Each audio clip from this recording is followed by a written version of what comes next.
Nevarne yokol arkadaşlar.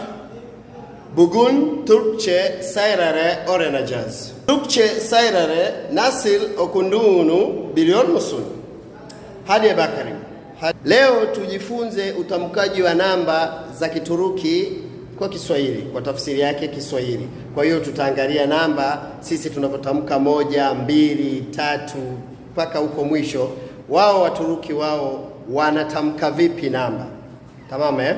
Sasa tutaanza kuangalia namba kwa 10 la kwanza na mifumo yake inaendaje. Namba kwa Kituruki zinatamkwa hivi. Namba ya kwanza kihesabu tunasema sifuri, japo haihesabiki, lakini sifuri na kwa Kituruki ni sifri. Hivyo hivyo.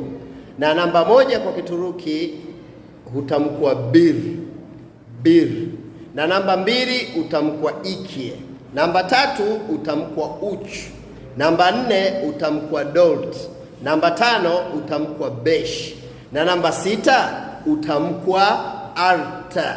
Na namba 7 utamkwa yedi. Namba 8 utamkwa sekiz. Na namba 9 utamkwa dokuz. Na namba 10 ni on. Sasa formula inakuwaje?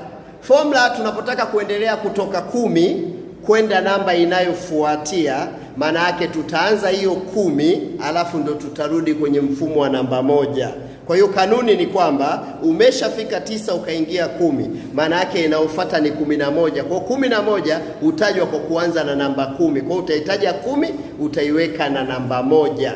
Kwa hiyo maana yake 11 itakuwa bir. Kwa hiyo bir ndiyo 11. Kwa hiyo nayo ukiweka na ikie ikawa ikie ni 12. Ukiweka na uch itakuwa uch. Hivyo basi kama tutatamka namba kama namba 20, kwa hiyo tutaenda kwa makumi kwa sababu mfumo wa kubebesha na ufuatia umeshauelewa. Kwa hiyo namba 10 ni namba 20 ni yirmi.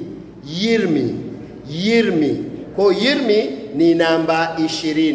Kwa hiyo tukitaka kupata 21, nimesema kanuni, utachukua hiyo namba kubwa alafu utaanza kuunga zile ndogo. Yaani 1 mpaka 9 zitakaa mbele ya namba kubwa. Kwa hiyo itakuwa yirmi bir ndiyo 21. Yirmi ikie itakuwa 22. Yirmi uch itakuwa 23. Tutaenda kwa namba 30, inaitwa otuz.